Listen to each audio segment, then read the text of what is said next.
Good morning, afternoon, evening, night. We're back. Been away for a month, but that's on me.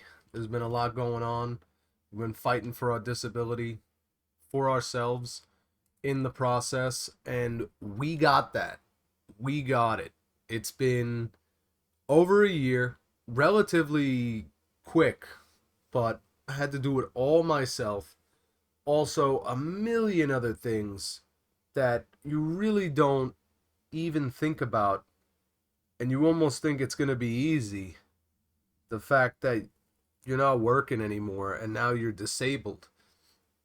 But this is the monotony that we're put through as American citizens, where there's things that you send in to the government, they give you no receipt of it. So if you didn't make a copy of the form you sent, they're asking you about it in the future. Then they send you forms sometimes that are backdated so that you might even get a more updated form about something. Like, let's say they disagree and they disagree and don't allow you to have some type of service. Then they send you another letter, like the same day sometimes they can even come, and it'll say the opposite. I had my license revoked and suspended on the same exact day, except that you have to read these letters you get, and there's an effective date, there's a date that it was sent to you. So anyway, for over the past year, I've been just inundated with all types of clerical work. I used to work in the kitchens, and I used to pretty much do all types of different things. Low voltage or electrical. I was working in insurance. I was door to door sales. I've done a little bit of everything. I've worked in Nathan's on Coney Island. I've been in Panera Bread. I've been in Madison Square Garden. I worked a lot of different jobs. I worked in the public schools in New York City. So I've been through a lot of different stuff, and really thought it would be easy, kind of taking my foot off the gas and not, you know, not being able to do too much, but it went into a clerical administrative role, basically, doing my own paperwork and getting things sorted out. So I can definitely understand anybody else that's in a similar predicament. I mean, if there's any questions, anything that I could share that might help you, because it's a lot. It is a lot. And it's something that, I could have had the lawyers do, but ultimately they're just moving papers around. They're not really doing anything that you or I couldn't do. So you could do it all yourself and not lose that 10-15%. So it's going to take just as long, unless you don't have the time. If you don't have the time for it, which is totally understandable, but I'll be honest, it's pretty reasonable. It takes a crunch. I'm the type of person where I'm not going to spend days and days doing something. I'm just going to go crunch time and get this stuff done and bang it out. But it's a lot. It's a lot of days of doing that. And, it's not only disability. I mean, I've applied for Accessoride. I mean, I'm on all types of different stuff. So if there is any questions anybody has, I can be your advocate. I can definitely help you, because I know it's a pain in the butt and it's not easy. And to be honest, there's so many unworthy people right now getting a lot of this help, that I just received a letter 2-3 days ago, that because now that I'm on disability and I'm getting an income every month, they're going to be removing my medical insurance, my food stamps and everything. Meanwhile, $1,000 a month to be living in New York City, forget about it. I still have to make ends meet through other means, and I'm down. I owe money. So anyway, it's a disaster. It's a disaster. And then they just agreed and approved $1,400 a month for these illegals that are here. And the only thing they asked is that they have to promise to buy food and services for themselves. or what was it? Food and yeah, I don't know, stuff for them. Anyway, not gonna happen. Not gonna happen. And what they put us through just to get a little bit of money every month is absolutely ludicrous. I mean, Social Security is something I paid into for almost what 16 years prior to me, being disabled. But even still, imagine working for 40 years and then trying to get your Social Security. And like, this is something that they'll not only am I like, I'm not able to work on disability. Like, they don't even allow you to work. So it's crazy. Yeah, a ticket to work. But it's just like, if I go to work and I'm doing something that proves I'm able, or if they see it that way, all they have to do is see it that way. So everything is a question now, because it's like, sure, there are things that I can do. I mean, I'm doing this. There's plenty of things that I'm trying to do. But at the same time, realistically, there is a whole slew of benefits that you're entitled to. You have a right to. But now you might lose them because you're also doing something else that you have a right to, which is to work. The fact I'm 32 years old, now that I'm disabled, I literally cannot have an income. I can only make like an extra $200, $300 a month. It's insane. And then the whole time I'm working, they're going to be looking for any reason to take my disability away and say that I'm able to work and I'm okay. Meanwhile, there is nothing that you can do at this point to get rid of multiple sclerosis, make it better, nothing. And everything that we have right now just slows the progression. It doesn't even pause it, just slows it down. So there are a lot of other disabilities, ailments that people can have that are not going to get better. But with the mentality that you are not allowed to do anything, you cannot have an income.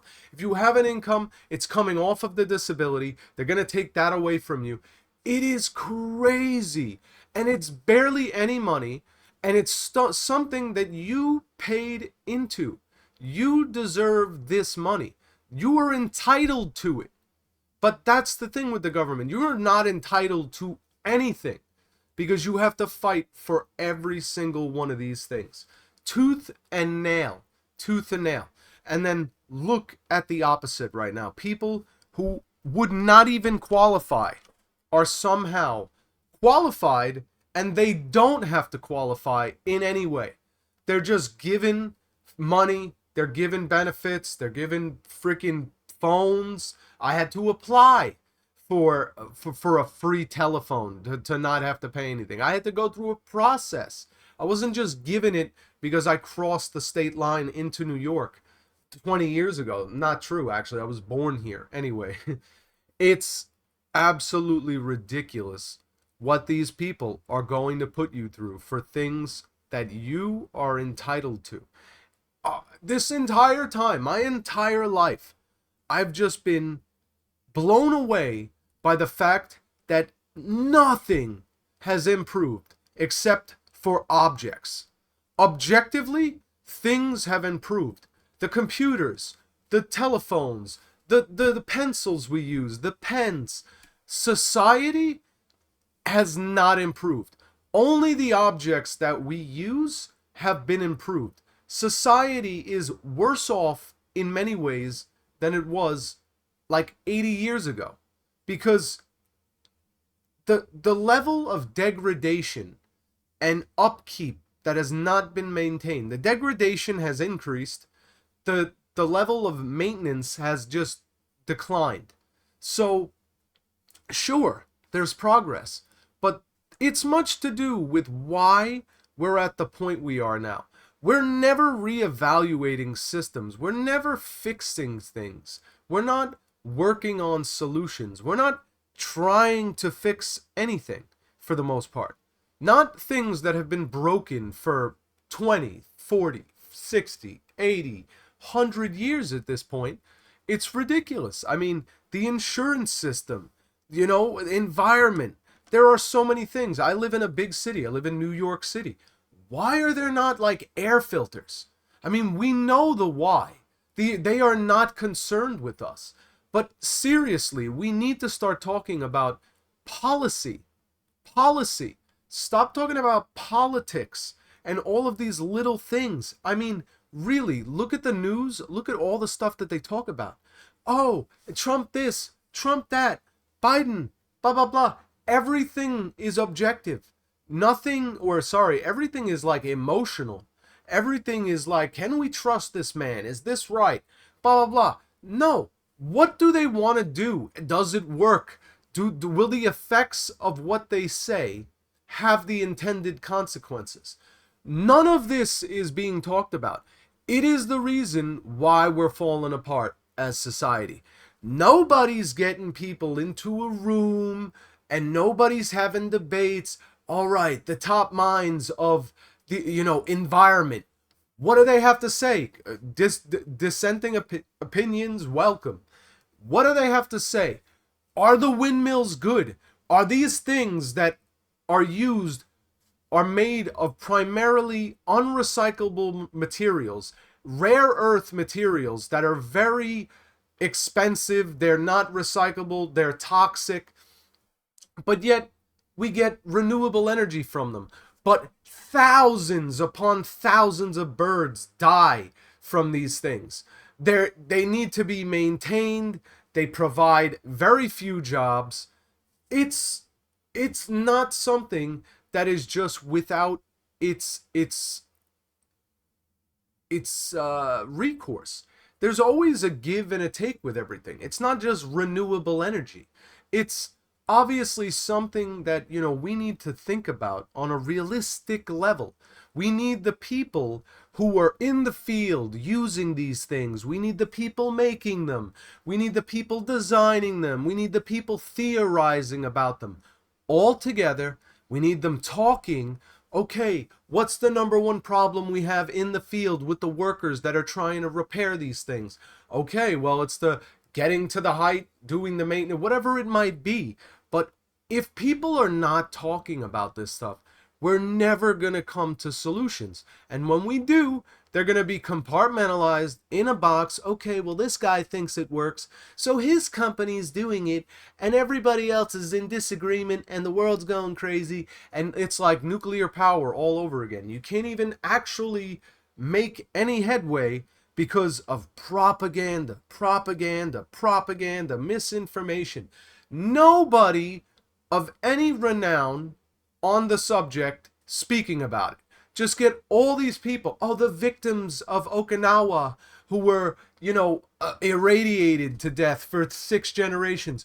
I'm sorry to hear that, but we need to hear about the people who can address the issue. What is the root of the problem? We know that there are people who can die from the radiation and it takes a long time to clear up. But these are very limited examples. It hasn't happened, and only happened in situations where the correct protocols were not put in place. Where they have been in place, almost very little problem with these nuclear reactors, but nobody wants to have a discussion about these things. Nobody wants to create some sort of consensus. Well, there are these problems, but the most renowned researchers in this field agree that nuclear power is the way of the future.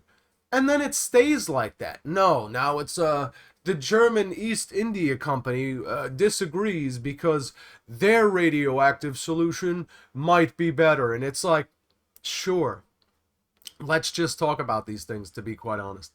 I don't know what the German West Indian Company is, but we're just throwing things out there at this point. There needs to be discussions about a lot of this stuff happening instead of everybody just getting mad about stuff, because it's ridiculous at this point. We're seeing how little it gets us because we're always mad at the wrong people. At least the people who are willing to go out in the streets. I mean, the only thing that we seem to be protesting in this country is Palestine. And it's not even a majority of Americans. You can't even talk to one person that you know in this country that has attended a pro-Palestine protest. But yet, they're all out there. They keep getting in the streets. It's another issue that needs to be addressed. Paid protesters, it's just like the comments on an Instagram video. It's like, there are people with a mission to create a message and a view outside at an event, whatever it might be. It only takes a few hundred, few thousand people, and it gives the illusion that there is this massive consensus of people who really care about this. And it's like, not the case. And it just it muddies the water with everything. Because now a real protest of 10 people outside of a hospital that has years of malpractice or something, meaningless. What about the hundreds, thousands of Palestinians that are protesting in the streets of America? I mean, it is something that if we are not talking about this, it is such a pervasive problem that will run rampant through this society. And it already is. The fact that nobody wants to open their mouth and just speak the truth. Dude, you know anybody who's been in a protest? Yeah, maybe like one person. Like one person. Then that guy knows like maybe 5. But still, it is wild. And even nobody wants to talk about how on Twitch as well, for years with Trump, Twitch had AOC, Alexandria Ocasio-Cortez, AOC on Twitch, basically using like the demographic of Twitch to propagate a ton of the COVID propaganda. And also, this might not have been under Trump. Yeah, it might have been the last years. But anyway, then all of the things that they do, well, we lost our track there. Lost our track. Good God. But yeah, you know, there's just so many things that are happening rapidly that are like not getting brought up, not getting dealt with. Everything keeps getting swept under the rug. There's just so much noise right now. There's so much noise. There's no more foundations and consensuses. There's no more consensus foundations.